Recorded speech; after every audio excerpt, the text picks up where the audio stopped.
Saya capoeira profesor dan saya juga praktisi dari jiu-jitsu. Waktu populer itu saya butuh waktu hampir setahun lebih ya. Awalnya waktu di Brazil ya. Itu tahun 93-an lah. Saya ditaruh di provinsi namanya Provinsi Bahia. Yang kotanya namanya Salvador. Bukan El Salvador ya, Salvador. Nah, ternyata kota itu dan provinsi itu adalah di mana asal muasalnya kebudayaan Brazil. Oke. Sampai sekarang pun nih, yang saya kagetnya adalah orang di Indonesia masih banyak orang yang salah kaprah tentang capoeira. Tapi terlepas dari aliran-aliran yang diciptakan, pasti mereka akan ada seni akrobatiknya, seni filosofinya, pasti intinya bela diri pasti ada. Rhythm musik itu, ini adalah elemen-elemen yang membuat apa yang tercipta capoeira. Podcast Fix mantap, bikin hati tertawa. Podcast Fix mantap. Halo Sobat Mantap, apa kabar? Salam jumpa kembali dengan saya Mas Rere, masih di podcast Fix Mantap. Nah, kalau kemarin kita bicara dengan selebritas, dengan model, dengan penyanyi. Kali ini beda ya. Hari ini saya kedatangan tamu, teman lama saya. Nah, dia ini seorang profesor. Asik. Tapi profesor apa? Nanti kita kenalan langsung ya. Jangan lupa untuk terus ikuti podcast Fix Mantap ya. Komen boleh di sana, boleh dibantu share di sana ya, biar makin rame. Oke, narsum kita hari ini adalah teman saya, Andrew Stevens. Saya capoeira profesor. Oke. Dan saya juga praktisi dari jiu-jitsu, instruktur jiu-jitsu, dan juga full time di bisnis. Full time di bisnis. Gak kuku. Au. Oke, banyak banget gelarnya tadi apa aja? Profesor apa? Capoeira profesor, jiu-jitsu instructor. Oke. Dan juga ya punya bisnis ya. Learning to be entrepreneur. Oke, learning to be entrepreneur. Oke, apa kabar, Andrew? Baik. Lama sekali ya kita nggak jumpa ya. Bertahun-tahun ya. Untuk dekade kali nggak ketemu. Terakhir kita ketemu tahun berapa itu ya? Zaman lu masih Kribo kali. Ya zaman gue masih Kribo. Ini satu-satunya temen yang inget gue ya kondisinya. Kalau biasanya lupa. Gue lupa lo. Iya dulu lu Kribo. Dulu sedikit kurus. Dulu kurus. Ininya happy rambutnya. Rambutnya bahagia sekali ya. Bahagia sekali gitu waktu itu. Sibuk apa sekarang? Aku sekarang lebih full time, bisa bilang 70% hidupnya lebih ke di bisnis ya. Oh, bisnis? Iya, terus part time-nya ngajar ya. Ngajar masih ya? Iya, masih ngajar, tapi ya sekarang udah punya tim. Jadi saya udah nggak standby di situ. Oke. Jadi kita udah setiap perguruan sudah punya, organisasi sudah punya tim sendiri. Jadi saya tinggal muter-muter aja. Muter-muter aja ya, tinggal cek sana, cek sini. Namanya juga udah jadi profesor ya. Ya itu kan jerit udah lama ya, jadi gitu. Berapa lama kamu berkecimpung di dunia kamu? Dunia apa sih? Capoeira ya? Capoeira. Nah, capoeira ini beberapa tahun yang lalu tuh di Indonesia boom banget gitu ya. Sampai bahkan di premium gym tuh dulu ada kelasnya. Tapi sekarang kok agak-agak berkurang ya. Ya long story sih sebenarnya, kalau mau bisa saya kasih kalau mau tahu ceritanya gitu. Oh gitu, boleh dong ceritain kamu. Yang gimana dong ya? Awal mula kamu come to Indonesia. Terus saya datang ke Indonesia terus lagi.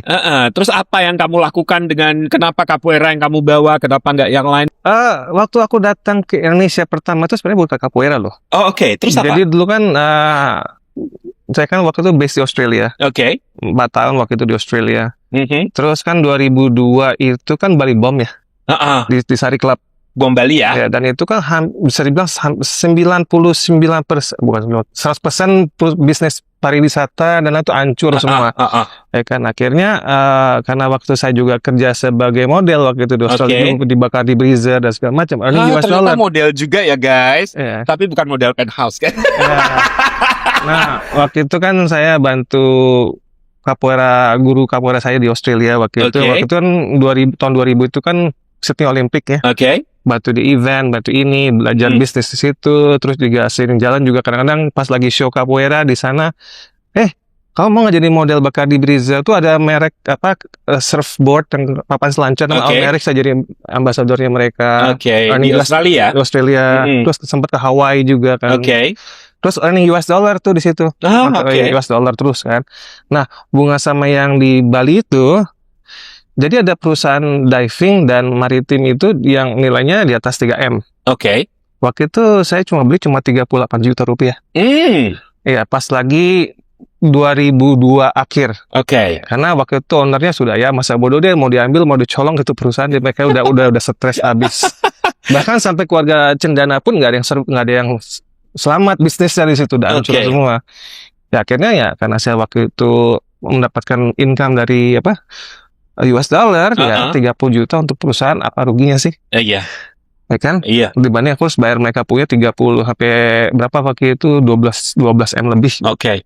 Ya udah, kalau sampai segoblok-gobloknya, kalau sampai jatuh itu perusahaan, saya juga kan nggak investasi gede. Iya, oke. Nah, jadi itu awalnya. Awalnya. Bukan Jadi kamu ke Indonesia itu maunya build your business. ya waktu itu karena ya sekarang siapa yang mau kasih 38 juta perusahaan gitu, Oke. ya kan? Oke. Nggak ada gitu. Misalkan drop juga nggak rugi amat gitu Iya ya. kan, jadi ya dan itu kan saya kan di dunia maritim juga kan dari kecil emang tinggal di pantai mulu, Oke. udah profesional diving juga, surfer juga.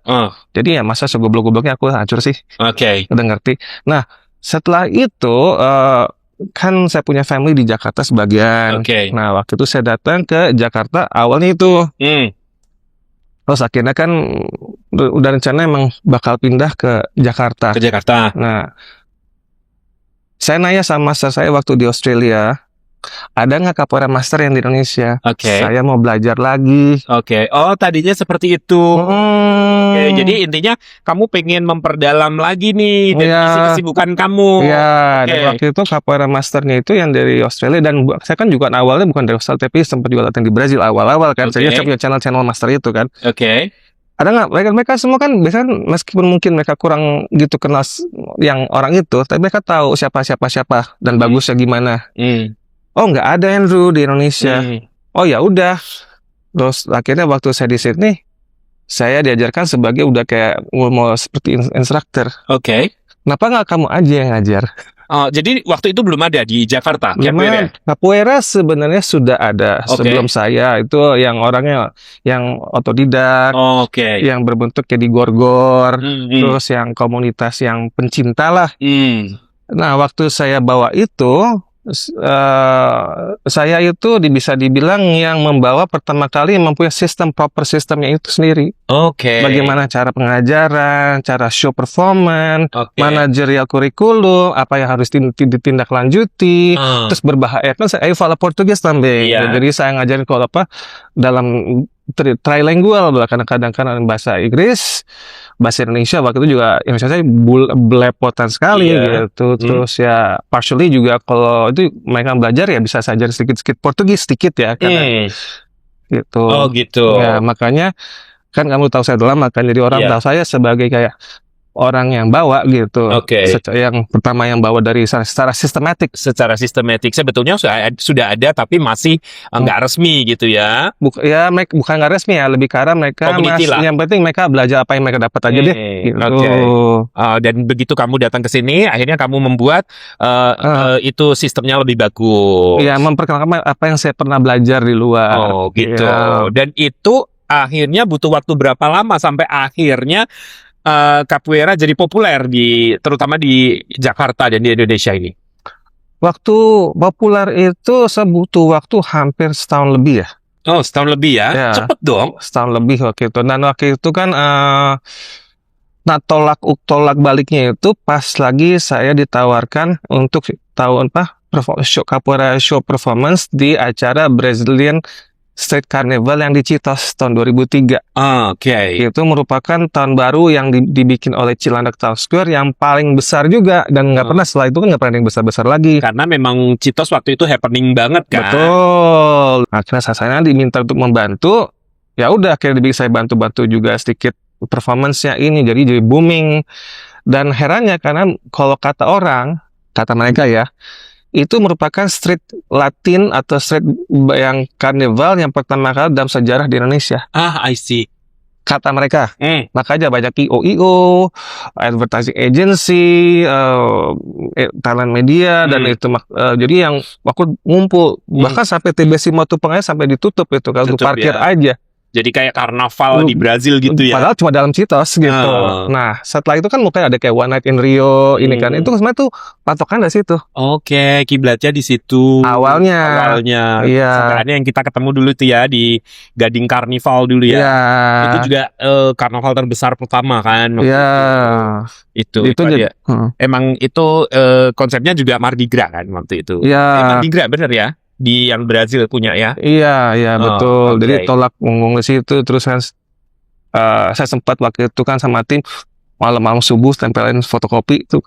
Capoeira kayak sedot WC gitu ya. Akhirnya itu jadi ternyata booming juga loh. Booming ya. Iya. Dari situ akhirnya nama capoeira jadi semakin populer di makin Indonesia. Populer. Sampai akhirnya apa aja yang kamu dapatkan sekolah capoeira, ngajar capoeira?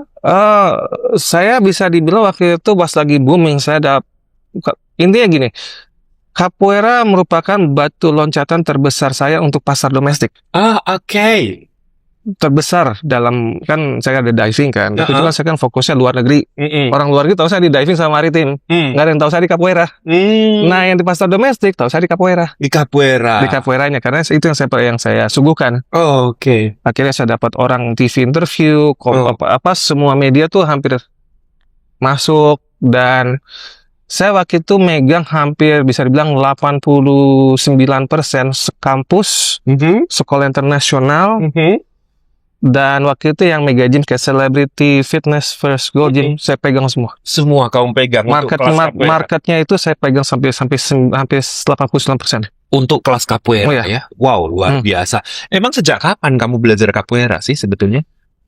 Awalnya waktu di Brazil ya. Itu tahun 93-an lah. Tahun 93-an itu masih kecil ya, masih bocah. Oke. Itu juga waktu ke Brazil pun juga kan karena gara-gara game Street Fighter kan. Dapat karakter belakang gue kira orang Brazil kayak gitu semua. Oh gitu. Nah jadi pas lagi saya di Brazil itu kan saya dititipkan oleh foster parents, keluarga dari om. Waktu itu saya ditaruh di provinsi namanya Provinsi Bahia. Yang kotanya namanya Salvador. Bukan El Salvador ya, Salvador. Nah ternyata kota itu dan provinsi itu adalah di mana asal muasalnya kebudayaan Brazil. Ya kan, semua yang orang-orang Afrika, orang-orang yang yang asal kan slavery dan Amazonas itu kan banyak yang di slavery dari dasar sana untuk sugar plantation, tebu gitu. Nah situ saya lihat apa nih topeng modern yang jelas orang lompat-lompat nggak jelas kayak orang main jual kunyit di jalanan gitu dan ngejek gitu. Karena saya dari kecil juga emang sudah suka bela diri, ya udah saya orang yang ngajakin ayo latihan apa nih, ya udah ikut aja deh. Awal situ dan ternyata menyenangkan.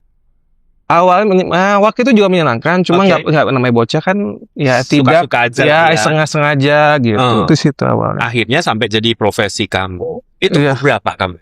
Yang mana? Yang pas di Brazil itu? Itu sekitar 8-9 tahun. Oh 8-9 tahun. Kamu sudah tertarik capoeira ya? Bukan tertarik waktu itu karena saya orangnya kalau lihat sesuatu yang unik, yang beda. Karena kan saya dulu orangnya kan anti mainstream ya. I see. Karakternya apa yang orang lain ngomong saya bisa berlawanan. Apa yang orang lakukan, contoh kayak sekarang lagi tren misalnya kayak padel. I will never go to padel. Terlalu biasa ya? Bukan terlalu biasa. Ya saya kalau udah punya konsep ya saya akan lanjutin itu. Ya kan. Nah sama juga waktu saya kecil itu dari kecil udah begitu karakter saya. Kalau lihat ini suatu yang punya karakter sendiri, yang punya solid dan itu mempunyai ciri khas yang berbeda yang nggak orang lihat secara umum. Saya malah incer, malah suka. Karena itu sesuatu yang punya nilai tersendiri. I see. Nah kemarin tuh sempat beberapa waktu yang lalu tuh aku datengin itu Indosalto ya, kalau nggak salah ada community namanya Indosalto. Nah dia juga base-nya capoeira, namanya yoga. Mungkin kamu tahu yoga. I don't know. Bener ya, yoga dari Indosalto ya. Dia bilang capoeira sendiri tuh banyak alirannya. Emang bener ya? Capoeira sendiri tuh alirannya banyak?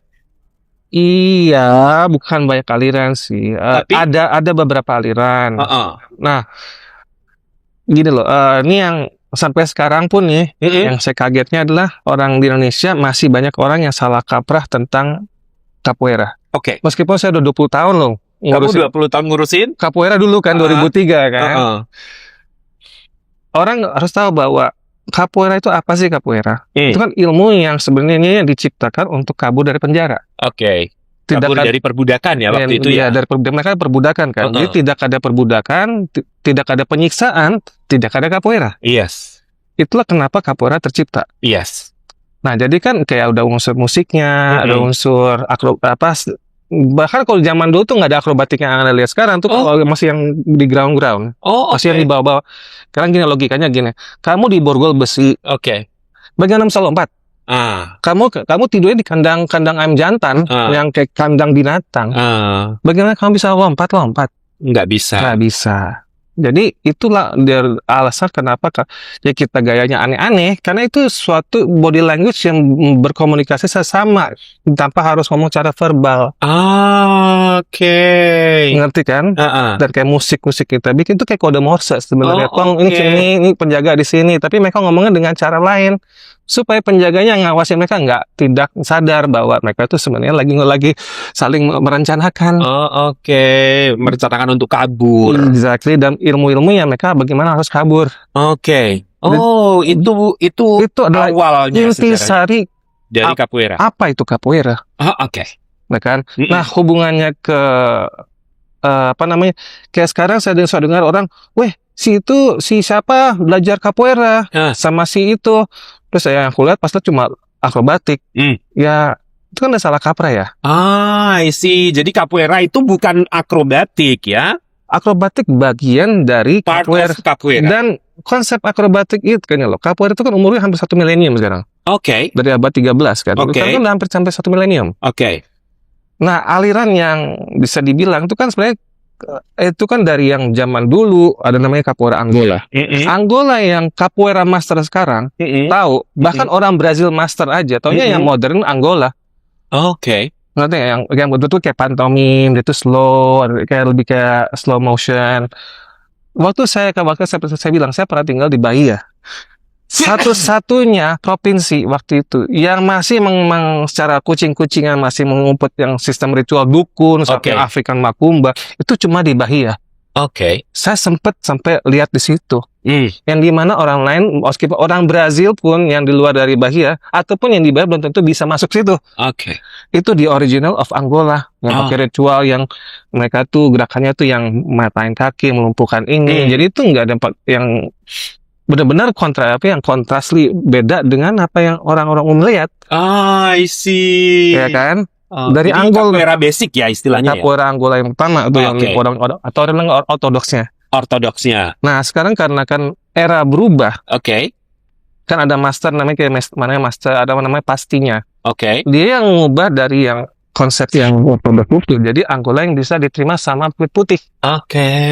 Ya kan? Jadi mayoritas 95% atau 97% di dunia orang taunya konsep model Angola ini, I see. ya kan? Baru itu berjalan sampai pertengahan awal abad 20. Oke. Itu Angola yang kedua. Nah, baru tercipta lagi dengan konsep yang capoeira namanya regional atau ditulisnya regional. Regional. Itu yang lebih high fast pace, lebih kontak, lebih pukulan, lebih direct dan musiknya lebih cepat. Lebih dung gitu ya. Itu kan juga karena kan evolusi dan revolusi Oke. dari perpolitikan yang ada di kolonial zaman itu. Oke. Nah, itu sampai pertengahan abad 20, baru tahun 60-an gitu ada lagi fase ketiga. Nah, itu namanya kan aliran yang ketiga tuh. Oke. Aliran yang bisa saya bilang tuh 1, 2, 3, 4. Keempat. Dari ortodoks Angola yang orang lihat, terus masuk ke regional itu, terus masuk sekarang namanya capoeira contemporanea dalam Kontemporer. Contemporanea atau bahasa Inggris kontemporer capoeira. Apa? Kontemporer. Iya, kalau bahasa Indonesia. kontemporer ya. Heeh. Nah, bedanya sama yang regional, kalau regional kan lebih fast, full pakai orang MMA lah. Iya, oke. Lebih kayak fighting banget dan itu. Kalau yang konten itu lebih stylish, lebih artistik, lebih lebih gerakannya itu kayak orang contemporary tapi dengan cover case itu ada bela dirinya. Lebih ke kayak orang menari ya. Ada menari tapi dia bisa kayak hybrid kayak orang Angola zaman dulu, Oke. tapi ya gitu. Baru setelah itu karena kepentingan survival, Oke. makan, orang Brazil mulai keluar negeri, di cover lah dengan akrobatik. Jadi sebuah pertunjukan yang menarik. Exactly. Oh, seperti itu. Itulah menjadi akhirnya yang orang, karena itu yang menjadi publikasi yang tertinggi yang orang gampang lihat, jadi orang lihatnya ya capoeira seperti itu. Padahal base-nya bukan seperti itu. Bukan seperti itu. Oke, ini sebetulnya udah kemasan pertunjukan ya. Nah, Oke. kemasannya pertunjukan. Jadi akrobatik itu ada dalam capoeira pada pertengahan abad 20 ke atas. Oke. Tapi kalau kamu ngomong yang di akarnya itu Oke. sebenarnya nggak ada. Oke. Nah, bukan. Gimana kamu bisa akrobatik? Kamu ini kok di borgol, dikejar orang, dibilang lu maling, lu rampok, lu dukun, kan gitu ya. Kan nggak bisa ya. Nah, aliran-aliran itu ada aliran, jadi tergantung masternya yang menciptakan konsepnya mereka. Oke. Tapi terlepas dari aliran-aliran yang diciptakan, pasti mereka akan ada seni akrobatiknya, seni filosofinya, pasti intinya bela diri pasti ada. Rhythm musik itu, ini adalah elemen-elemen yang membuat apa yang tercipta capoeira. Oke. Kayak kamu bikin kue, kamu bikin kan ada telur, ada ini. Nah mungkin dong kamu ngambil cuma telurnya karena rasanya kayak brownies, terus kamu bilang ini brownies. Karena akumulasi dari komponen-komponen itu akhirnya tercipta suatu kue baru. Tanpa komponen ini kan nggak mungkin tercipta suatu baru. Itulah adalah capoeira. Capoeira yang sekarang. Capoeira yang fundamental, cara capoeira yang sebenarnya seperti itu. Oke. Jadi kalau kamu ngambil cuma musik doang, ya itu bukan capoeira. I see. Kayak kamu ngomong tentang cuma dansa-dansa, itu bukan capoeira. Bukan Capoeira itu capoeira. keseluruhannya. Whole Iya. package. Oke. Maka saya selalu bilang sama orang, saya belajar apa? Saya belajar musiknya dari capoeira. Saya bisa capoeira dong? Enggak juga. Ya, berarti kamu belajar musik dengan aliran genre-genrenya capoeira. I see. Jadi kamu cara mikir beda loh. Beda ya kalau ngobrol sama profesornya, jadi Iya. detail ya. Kayak kemarin sih ada anak-anak dari artis YouTuber, wah Oke. anak gua sekarang belajar capoeira. Terus yang ngajarin itu nggak salah. Oke. Seharusnya jangan bilang gue belajar capoeira, soalnya saya belajar akrobatik dengan gaya capoeira. Beda loh. Atau mungkin saya belajar capoeira tapi dikemas dengan akrobatik supaya lebih menarik. Enggak, ya Bisa kan? Iya, kalau kamu belajar di akrobatiknya doang, Oke. nggak salah. Oke. Contohnya saya belajar akrobatik gaya capoeira. I see. Bukan saya belajar capoeira. Gitu. Kalau kamu belajar dari capoeira itu berarti kamu belajar semuanya nih. Oke. Kalau kamu hanya ngambil itu doang, ya kamu belajar capoeira, akrobatik dengan Style capoeira. exactly. Oke. Nah, pengalaman apa yang paling berkesan waktu kamu menekuni capoeira selama 20 tahun ini di Jakarta? Di Indonesia nih. Pengalaman gimana nih? Itu bisa Ya, pengalaman apapun yang paling berkesan yang tidak bisa kamu lupakan selama kamu menjalani profesi sebagai capoeira coach dan pelaku capoeira. Sebenarnya kalau bisa dibilang saya belajar yang paling keras itu di capoeira selama di Indonesia. Di Indonesia. Kenapa? Belajar bagaimana saya memimpin organisasi, Oke. cara merangkul orang, cara apalagi kan saya kan lama di luar ya, 20 tahun lebih. Gitu. Maksudnya pengalaman fighting. Wah? Pengalaman show, pengalaman Iya. fighting dengan capoeira di Indonesia. Iya. Kalau dibilang pengalaman show, ya karena kan sering dapat tawaran ya. Jadi dari show pertama, bagaimana saya juga itu juga kan saya kan belum begitu mahir dalam mengatur koordinasi, gitu juga mulai kayaknya improve. Jadi show-nya lebih bagus, time management, terus timing untuk show, koreo sistem bagian performance-nya itu saya belajar dari situ, learning by doing pas di sewa-sewa itu. Nah, ada nggak pengalaman menarik waktu kamu perform? Pengalaman yang nggak bisa kamu lupakan selama di di area capoeira di Indonesia selama 20 tahun lebih itu? Ya, yang pasti dapat baik channel sih. Oh gitu. Pasti dapat baik channel. Terus kalau mungkin accident atau apa di saat show? Hampir nggak pernah ya. Nggak pernah ya? Saya syukur-syukur selama 20 tahun saya selalu concern sama safety ya. Oke. Karena kenapa saya kalau sampai itu umurnya lagi tiba-tiba lagi show di acara yang sangat penting di goblok dia pingsan kan repot ya. Baik. Image saja jelek. Jadi saya selalu mengstreskan itu. Oh gitu. Eh. Jadi baik kamu maupun anak-anak didik kamu nggak pernah mengalami aksiden. Iya, atau aksesnya sesuatu paling yang- keceklek, kasleo, tapi Itu fine ya, tapi show-nya must go on. Oh, Iya. oke. Jadi nggak pernah ya mengalami hal-hal yang agak-agak ya berbahaya gitu nggak ya? Berbahaya pasti berbahaya. Cuma Oke. saya selalu cara bagaimana manuver itu juga. Manuver itu. Iya. Oke. Nah, kalau kamu bilang tadi akhirnya kamu membangun komunitas capoeira di Jakarta, ya kan? Ada ya? Lebih ke arah organisasi sih. Organisasi ya. Iya, jadi kita, Bedanya apa dengan komunitas-komunitas Kalau capoeira lain di Jakarta? kalau komunitas mereka kan bersama, mereka Oke. sharing, mereka kan saling berkenal dan Hmm. mereka kan belajar juga Oke. gitu. Terus juga mereka punya ya kesukaan lah. Mereka namanya community kan. Kalau kita kan kita ya sebenarnya sih nggak beda jauh dari itu. Nama organisasi pasti ada struktur manajemen, ada struktur hierarkis, ada ini head instructor, ini master, terus kurikulumnya seperti apa, metode pengajaran seperti apa. Kayak sekolah bela diri. Itu yang membedakan yes, komunitas kamu dibanding komunitas yang lain iya pada saat itu, pada saat itu. iya. Oke. Kan waktu itu kan saya yang bawa sistem itu. Tapi kan sebagai waktu berjalan, banyak komunitas-komunitas juga akhirnya kan berubah. Melihat itu sebagai patokan baru. Oke, tren baru lah ya. Patokan, wah gue gimana nih capoeira aku. Oke. Nanti kan, Begitu. Ya. kan waktu itu jujur aja saya sempat jadi sorotan utama banget. Jelek, baik, buruknya itu saya benar-benar Karena kamu yang mempopulerkan itu gitu kan. ya salah satu yang mempopulerkan yang waktu saya cukup agresif ya waktu itu kan. Karena juga tahu saya Iya. tiap hari itu udah ya bong. Bagus sih bagus, cuma saya jadi kayak ya disortin banget gitu 24/7 gitu 24 jam. Aku kan kenal kamu lama tuh, Drew. Dan aku kenal kamu adalah kamu seorang capoeira. Namanya apa kalau seorang capoeira apa namanya? Capoeirista. Capoeirista. Oke, kamu seorang capoeirista. Asik. Ayo kita minum marinanya. Marinanya kan kalau Ya, dari Brazil apa? Marinanya. Capirinya. Ya kapirinya. Kita minum kapirinya. Nah, tiba-tiba kamu tadi bilang bahwa aku adalah profesor capoeira dan juga jiu-jitsu instructor. Nah. Bagaimana ceritanya kamu dari capoeira terus nambah ke situ? Emang sudah tidak populer capoeira di Jakarta? Bukan populer, nggak populer sih. Oke. Gini loh, saya kan emang dari kecil di luar dari capoeira kan saya emang udah pencinta belajar bela diri ya. Oke. Terlepas dari capoeira sendiri. Oke. Dan waktu saya di Brazil pun kan saya sempat belajar kayak vale tudo yang petarung bebas, Oke. jiu-jitsu sempat belajar. Cuma kan itu hanya sekelibat aja. Oke.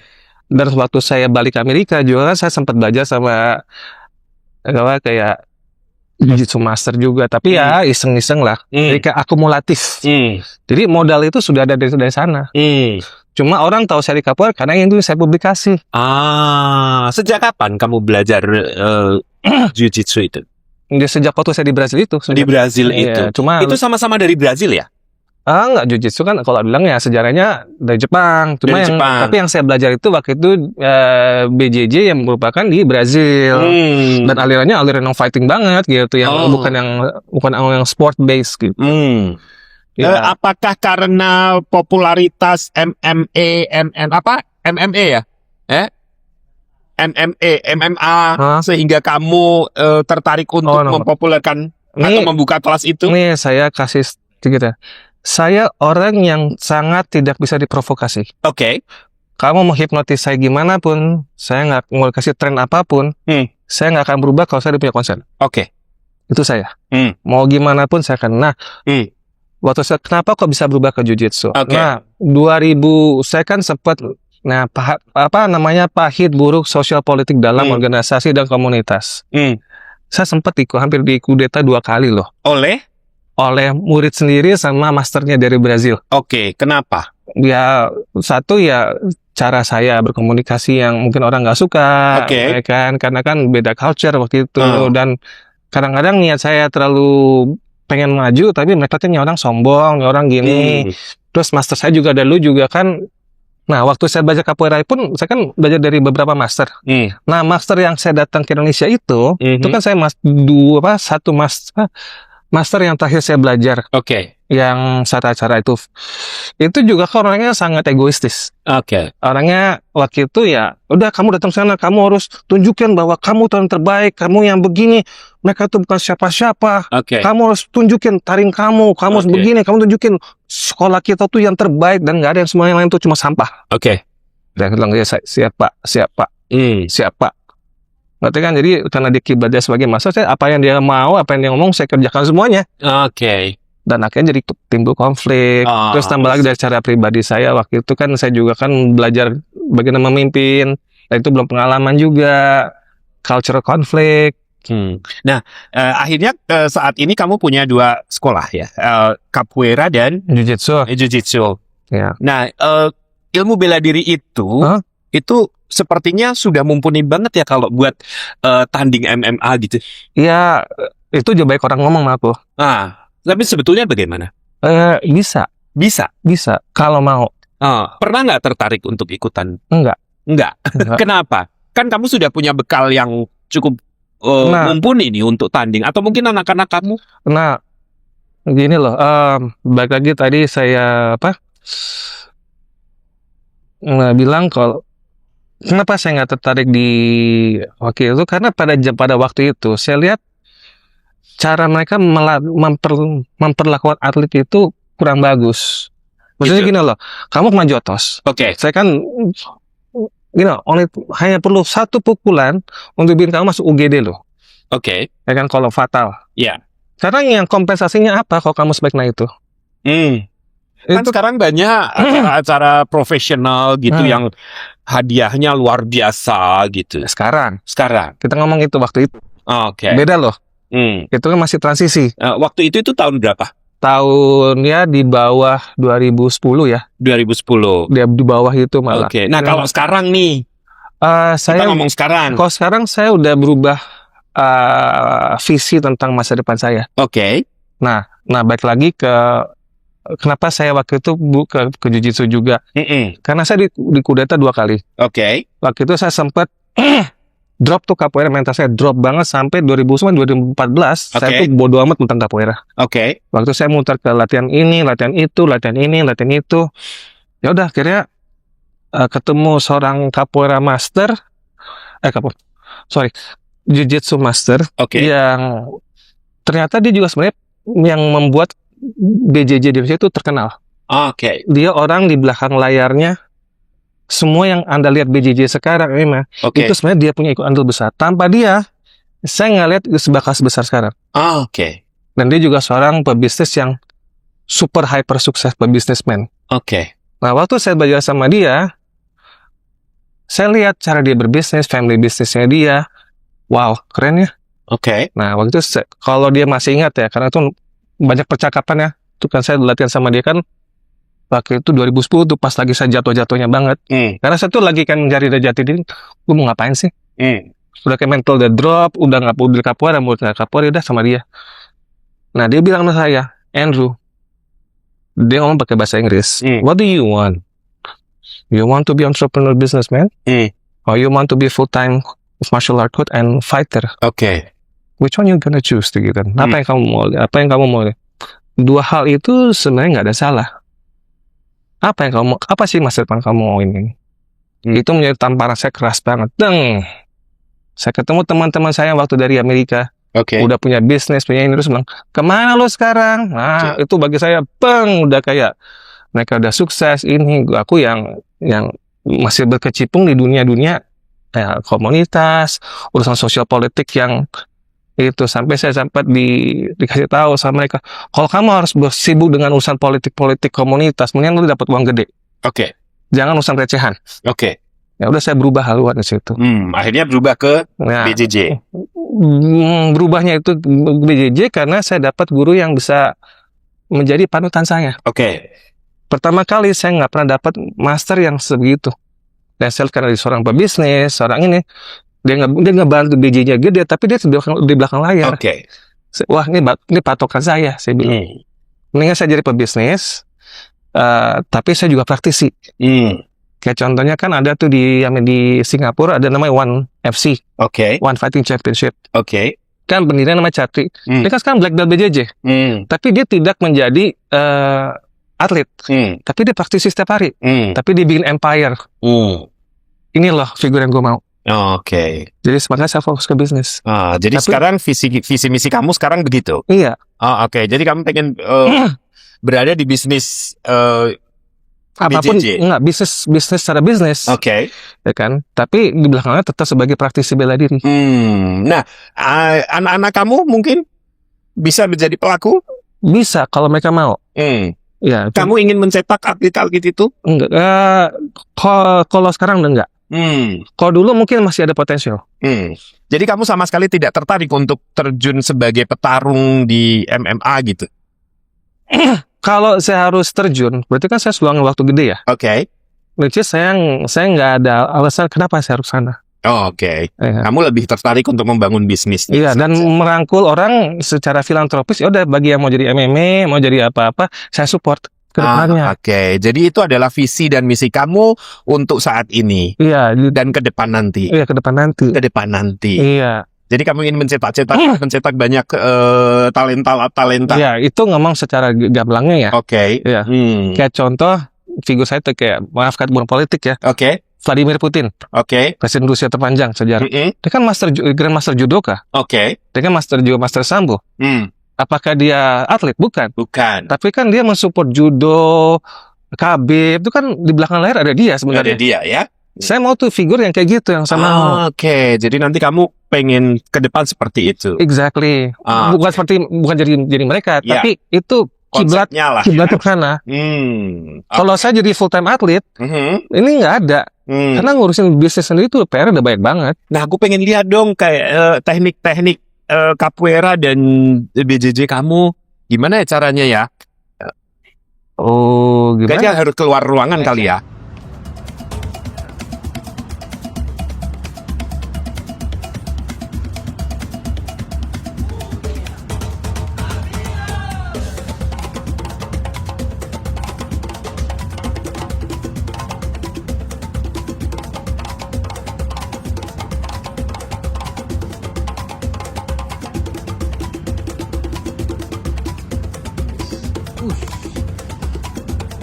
Oke.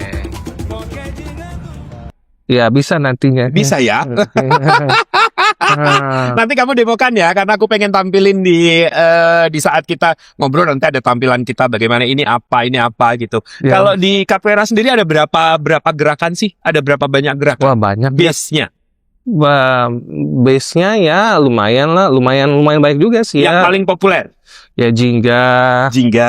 ya tendangan. Kayak, Itu jingga itu fungsinya untuk apa kalau di bela diri? namanya kayak, kalau bahasanya jingga itu artinya jalan ya. Oke. Artinya jingga itu jalan. Tapi kalau dalam konteks bela itu kayak kuda-kuda. Kuda-kuda.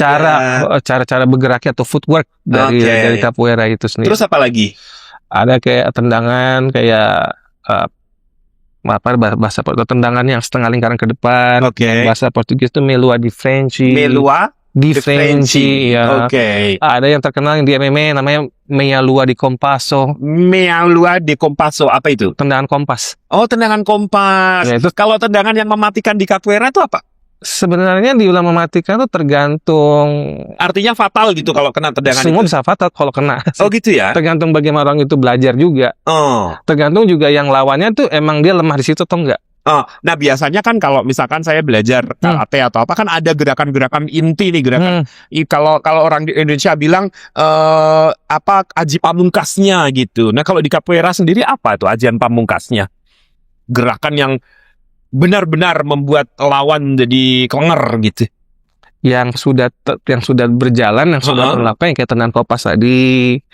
Terus ada namanya gerakan namanya shimbata, tendangan dari bawah. Shimbata. Shimbata bata. Oh, Shibata. Ya, Oke. jadi tendangan kayak tendang turning point kick gitu, Oh, tapi yang dari bawah. Itu ya, yang Itu dari bawah itu. ke atas. Yang wing itu ya. Iya, itu Itu kan kalau di Depo kan jadi muter-muter gitu, wing itu ya. enggak, itu beda lagi. Oh, beda lagi. Beda lagi. Oh, oke. Itu bisa dipakai di yang sudah ada. Tapi bukan berarti itu tendangan yang mematikan.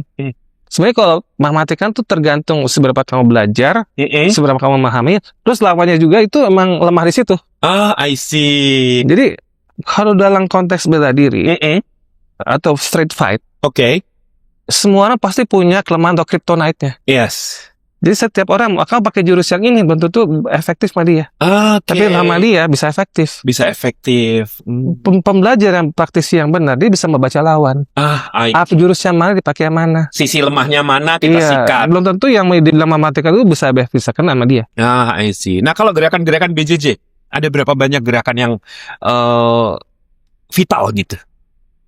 Waduh, repot kalau bilang vital ya salah satunya cekek, Yang itu ya, ngunci, ada gitu. Terus kayaknya itu gerakan inti deh, gerakan yang benar-benar Aji Pamungkas, karena kalau orang berantem langsung di itu. Atau paling mudah dipraktekkan. Ya enggak juga sih, harus dua orang gitu. Paling nanti kalau mau saya praktekkan saya kayak yang lebih self defense base saja. Oh gitu. Ada ini banyak nanti ya. Itu udah saya pilih aja, tapi jangan saya ya. Drew, itu tadi kita ngobrol-ngobrol ya. Nah, sekarang saya mau lanjut ke sesi berikutnya. Itu kita santai-santai aja. Kita ngobrol-ngobrol. Tadi kan udah serius nih, ngobrol masalah capoeira dan juga BJJ. Siapa saja sih yang boleh atau yang bisa belajar capoeira ataupun BJJ? Semua orang bisa sih. Usia berapa? Sekarang yang murid yang saya ada itu adalah dari umur 6 sampai kepala 6. Dari umur 6 tahun sampai kepala 6? Ada. Itu untuk belajar semuanya? Semuanya, capoeira ataupun BJJ? Iya. Resikonya untuk yang manula-manula gitu? Ya, resiko itu kan tergantung bagaimana dia ngerti latihannya ya. Ya, kan kayak gue nih, kan udah kaku-kaku nih badannya. Kalau ikutan itu bahaya nggak? Kan dilatih basic dulu, terus dilatih cara. Nah, sebagai pelatih atau coach, itu yang saya selalu menekankan kepada murid senior saya yang akhirnya mengajar, kamu jangan terpatok sama jurus. Kamu terpatok bahwa ini orang nih kalau kamu ngajarin dia connect nggak, nyambung nggak. Komunikasi kamu bisa menjembatani nggak? Terus waktu dia gerak, lihat respon dia. Dari situ jadi lebih ke personal development. Nah, kalau kamu bisa membuat personal development itu bagus, itu akan secara nggak langsung resiko itu akan menurun. Kebaikan orang aja, yang penting lu jurus ini, kamu jurus ini. Tanpa memperhatikan bahwa yang diajarin itu connect nggak? Kapasitasnya seperti apa? Dia nalarin nggak? Dia punya body koordinasi rhythmnya nyambung nggak? Itu dulu. Oh gitu. Kalau dibilang menjamin untuk tidak ya nggak mungkin juga. Nggak mungkin juga ya. Tapi dalam segi cedera sebenarnya kayak capoeira jiu-jitsu itu jauh lebih ringan dibanding kalau orang nge-gym.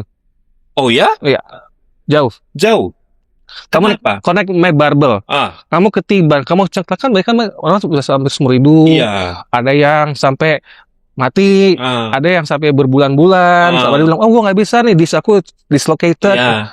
Capoeira nggak pernah ya? Nggak pernah, kecuali kamu tuh kamu terlalu high extreme ya. Tapi yang menjadi high extreme itu berapa orang sih? Benar-benar punya hyperdrive tinggi kan? Tapi kalau secara masyarakat umum yang belajar kan hampir nggak ada. Kan kita kan pakai body sendiri. Secara naluri kita punya badan kalau udah terlalu kelebihan beban, kita langsung narik diri, disengage. Itu kan udah kayak self safety sendiri. Tanpa kamu belajar kan? Benar nggak? Ya benar. Jadi karena pakai beban kita sendiri, jadi itu punya safety measurement sendiri. Dibanding kamu nge-gym udah nggak kuat ketiban, kan besi itu kan nggak ada automatic in disengagement. Iya benar. Itulah membuat kenapa saya bilang capoeira dan jiu-jitsu itu resiko ada, tapi kalau dibanding jauh lebih sedikit. Nah, kan pada dasarnya capoeira olahraga itu adalah menyehatkan dan juga ilmu bela diri buat diri kita, ya kan, untuk skill. Nah, kalau belajar capoeira itu konsennya ke sisi mana sih yang disehatkan? Semuanya. Seluruh badan kita. Termasuk sendi-sendi kita. Iya. Oh, Bisa dibilang saya setelah bertahun-tahun belajar capoeira, saya bisa ngomong dan saya bisa membanggakan bahwa Oke. capoeira itu adalah salah satu olahraga yang tertinggi yang hampir mencapai kesempurnaan. oh ya? Karena kenapa? Kalau kita ngomong dari segi scientific fitness, capoeira itu kan gerak semua, Oke. ya kan? Terus secara penyakit kayak Alzheimer itu bisa Oke. direndahkan di capoeira.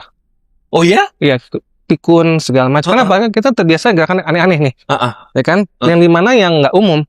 Itu akan melatih otak kita punya sama muscle memory kita. Ah, benar. Ngerti nggak? Yes. Jadi karena kita terbiasa yang hal aneh-aneh, jadi kita pakai feeling, momentum, leverage, rhythm, itu kan berat loh. Oke. Jadi itu yang menyehatkan kau punya otak, mencegah pikun, mencegah vertigo, mencegah segala macam dalam segi otak, dan fisik kamu juga naik. Oke. Kemarin ada yang orang fitness, orang profesional pilot, capoeira cuma kardio doang. Enggak juga. Enggak ya? Enggak juga, karena kamu lihat orang-orang komunitas yang mainnya cuma lompat-lompatan, ya jelas kardio. Oke. Karena mereka demennya begitu. Tapi kalau kamu ngerti cara memakai ilmu-ilmu itu secara yang lebih diversifikasi. Oke. Contoh orang main dumbbell, shoulder, ini, ya kan? Kalau capoeira, kalau daripada kamu main push up, handstand push up, Iya. itu kan pundak kena. Benar. Kan definisi membuat otot toning atau reps itu kan makin pelan kamu lakukan, makin kotor, makin berat. Yes. Sama kayak kamu hamil barbel. Ya. Benar kan? Itu kan bisa dipakai sama diri kamu sendiri dengan konsep kalistetik. Yes. Itu kan capoeira sebenarnya kan secara nggak langsung kan itu kalistetik, Kalistetik. ya kan? Iya. Sebenarnya apa yang dilakukan di capoeira itu kan udah kayak basic kalistetik, tapi dengan konsep rhythm dan bela diri. Itu yang orang nggak tahu. Orang-orang fitness siapa? Oh ini cardio banget, enggak juga karena lu lihat orang komunitas begitu. Orang komunitas yang penting kan mereka fun, bisa keren logo show off, tapi Bisa show off, bisa ini belum tentu sebagian dari mereka ngerti. Ada yang ngerti, cuma kan belum tentu ngerti. Kalau saya kan belajar sesuatu kan saya sampai hal mikronya saya pelajarin. Oke. Kayak belajar ilmu ini, belajar misalnya ilmu musik apa. Saya tuh yang saya lihat itu adalah ini ilmu itu lahirnya dari apa sih? Oke. Purpose-nya apa sih? Oke. Tujuannya apa sih? Jadi kamu ngerti ke depannya. Kayak pohon beringin kamu harus lihat lu akarnya ini mau kemana. Oke. Kamu harus bisa tahu saintifiknya itu. Nah, kalau capoeira sendiri di Indonesia nih, masih sepopuler dulu nggak sih? Wah, kok sekarang enggak? Udah nggak begitu populer. Iya. Penggemarnya sudah sedikit. Kan kalau dulu sampai ada iklan produk juga pakai capoeira segala macam, sehingga banyak orang yang ingin belajar. Sebenarnya kalau jujurnya aja sih, saya bilang kejatuhan dari tren capoeira itu bukan karena faktor eksternal. Oke. Bisa dibilang 80-90% karena faktor internal. Oh, malah internalnya sendiri. Iya, karena gini loh. Kita ngomong dari konsep bisnis marketing ya. Oke. Bahwa capoeira itu ada orang ikut capoeira, orang ikut jiu-jitsu, orang yang punya niche market. Oke. Yang niche of the niche. Bagusnya market orang niche, tren apa yang di luar sana mereka nggak gitu ngikutin. Kecuali orang-orang yang ngikutin kayak hal-hal lain yang lebih umum, tentunya juga lebih baik orang-orang FOMO-nya. Oke. Tapi orang ngikutin kayak gini kan mau tren di luar nggak akan efek. Meskipun secara volume mungkin nggak segede mereka, tapi solidaritasnya lebih kuat. Ya kan? Nah waktu itu karena saya dikudeta, banyak ikut dari dia gitu-gitu, dan juga kan efeknya sama komunitas lain juga yang ada sebagian mereka jadi afiliasi Brazil, terus tiba-tiba mereka juga kena apa saya mirip kayak saya juga. Wah gini. Nah kayak ternyata mereka juga kena imbasnya kan. Dan efek tergedenya apa? Petinggi senior murid-murid yang dulu yang kita pernah bina untuk show lagi bubar. Oh, itu yang membuat jadi tidak populer. Iya, sekarang kan mendapatin orang untuk turnamen, untuk kompetisi, untuk show yang dibayar secara komersial, berarti kan udah harusnya jago dong. Oke. Orang itu kita hilang semua. Hanya segelintir. Ya kalau kamu perhatiin nih sekarang capoeira di Indonesia, ya banyak kan juga orang-orang lama. Orang-orang lama. Yang dari zaman dulu. Iya. Ya kan? Iya. Nggak gampang loh. Kok dapetin murid dan umur mereka juga yang ngajar dulu yang kayak saya kan umur bertambah. Kita kan udah nggak, wah ayo dong begini, kita kan udah males ya. Ya, udah lebih ke ya udahlah let it flow aja gitu. Iya, tambah lagi dengan mentalnya Gen Z yang semua serba ini kan kalau belajar itu harus komitmen ya. Iya benar. Nah, kan. Kalau dulu kan saya kan masih, ayo begini, oke, master begini. Kalau sekarang kan saya kan ya, oke kau belajar ya. Kalau kamu niat ya lanjutin, kayak kan. Nah, kalau di Indonesia sendiri ada turnamennya nggak sih untuk capoeira sampai saat Kalau- ini? Kalau dulu pernah ada beberapa kali kompetisi, tapi Sekarang udah nggak ada ya? udah nggak ada. Oke. Nah, kamu sendiri sekarang ngajar di mana? Masih ngajar nggak sih? Masih banyak kan private Private ya? atau yang kelas umumnya hari Minggu aja Kelas umum di mana? di Cilandak, Di Cilandak, Iya. di mana Citos? di Lebak Bulus. Saya kan punya bisnis kos-kosan sama Oke. rumah vintage harus pakai artis syuting. Oke, Saya punya lahan di situ 75 meter persegi. oke. Pakai aja di situ. Oh, main di situ. Iya. Berapa banyak siswa yang kamu ajar sekarang? Kalau kelas umumnya di capoeira saya cuma ada paling 6-7. Oh, gitu. Iya. Kalau misalkan dari tim Fix Mantap atau mungkin dari saya atau teman-teman saya pengen join bisa? Bisa Tiap hari Minggu. setiap hari Minggu jam 2 siang. Jam 2 siang. Dan besok kalau hari biasa murid saya yang ngajar. Saya udah susah karena kan saya musim bisnis. Iya. Berapa per bulan untuk biaya? join? Murah, cuma 600.000 Per bulan. per bulan Setiap hari Minggu. setiap hari Minggu. Oh, oke. Nah, untuk bisa melakukan capoeira dengan baik dan bisa melakukan akrobatik dengan baik versi capoeira, butuh berapa lama sih? untuk belajar itu? Pertanyaan itu juga jangan ke saya. Pertanyaan seberapa banyak waktu kamu invest? I see. Balik lagi ke kita. Iya. Oke. Nah itu yang kadang-kadang Tapi normalnya. yang sudah terjadi. Ada yang waktu itu menurut saya dalam waktu 3 bulan dapat. Oh ya? Ada yang setahun dapat. Oh, oke. Ada yang 4 tahun dapat. Ada yang nggak dapat udah. Ada yang nggak dapat. Ada yang seminggu juga ada yang dapat. Ya tergantung ya. Iya. Nah ngomong-ngomong ini apa sih kamu bawa tadi? Tadi Ini itu apa? kabasa ya, kayak labunya Brazil. Ini labu. Kayak dari dia kayak model labu lah gitu. Oke, buah labu. Iya. Ya ibaratnya buah labu. Tapi dari Brazil. Iya. Fungsinya untuk apa kamu bawa Dia ke kayak sini? bikin resonan. Tadi kan mau pasang birimbau, cuman kawatnya putus. Oh gitu. Iya, Ini apa? Untuk apa?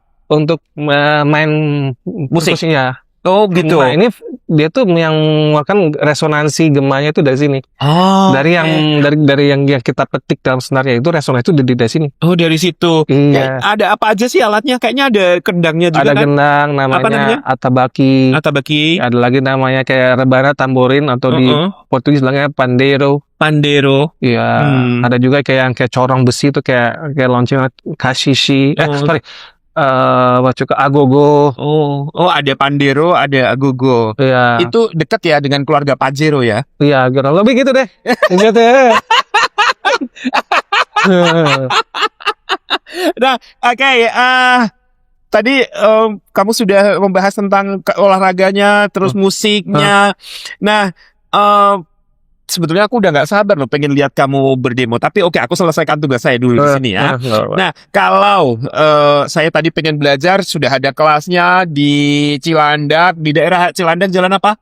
Di Lebak Bulus di Gunung Balong. Oh, Gunung Balo ya. Oke. Pokoknya kalau kamu Google Capoeira Indonesia, pasti mayoritas yang keluar kalau saya semua kok. Oh, oke, langsung punyamu ya yang Iya. keluar ya. Oke. FIFA kan namanya FIFA Brazil Capoeira.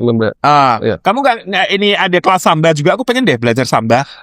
Pertanyaannya yang menjadi tim partner saya untuk samba orangnya juga kayaknya nggak terlalu konsen ke kelas. Dia lebih Anggot-anggotan ya. bukan karena dia juga ibu-ibu. Oke. Family, terus dia maunya gampang wing cepat, jadi dengan show dia mau gitu. Oh, gitu. Tapi kalau untuk kelas-kelas, Ntar dulu. ntar dulu. Ya, kalau saya kan, kalau zaman dulu kan saya selalu, ayo bikin kelas begini, ayo. Iya. Kalau sekarang ya udah terserah kamu. Oh, oke. Karena usia juga kali yang ngaruh ya. Dan saya udah nggak mau maksa orang. Oke. Levelnya udah beda ya. Kalau dulu kan masih muda. Sekarang gini loh, kadang-kadang pengalaman hidup, ini jelek, pahit-pahitnya ya. Oke. Nah, manusia, kamu ngajar mereka, cuma hitungan menit, mereka bilang, kamu sebagai pelatih. Oke. Hari saya udah bosan.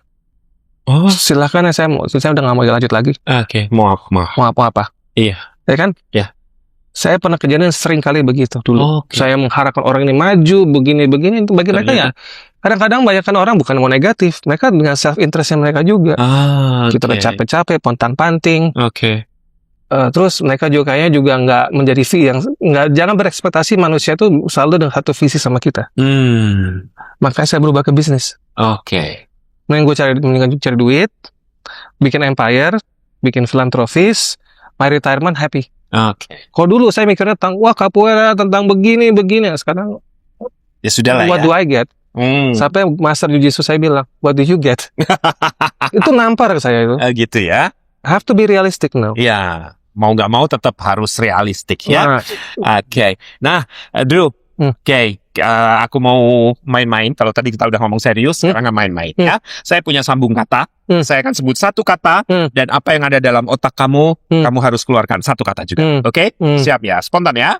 Bela diri. Pembelajaran, Tangan. activity, Laut. travel, Dingin. enak, Hijau. hijau, breezy, Oke. Pulang. tidur, Palu. bekerja, Oke. Bela diri bilangnya tadi pembelajaran. belajar. Apa maksudnya? Jadi dengan saya belajar capoeira, saya belajar jujitsu, Oke. itu sebenarnya tuh ada filosofi yang di situ saya dapat dan saya bisa aplikasi itu dalam kehidupan sehari-hari. Oke. Ya. Mhm. Contoh di capoeira sini dibilang life is a melody. Oke. Kamu dengan kamu ngomong sama orang itu kan ada frekuensi irama, Oke. Ya kan? Life is melody. ya kan? Jadi kayak kita gerak, kita melakukan itu ada tempo. Kayak Oke. do re mi kita kayak orang mukul. Un, dos, tres.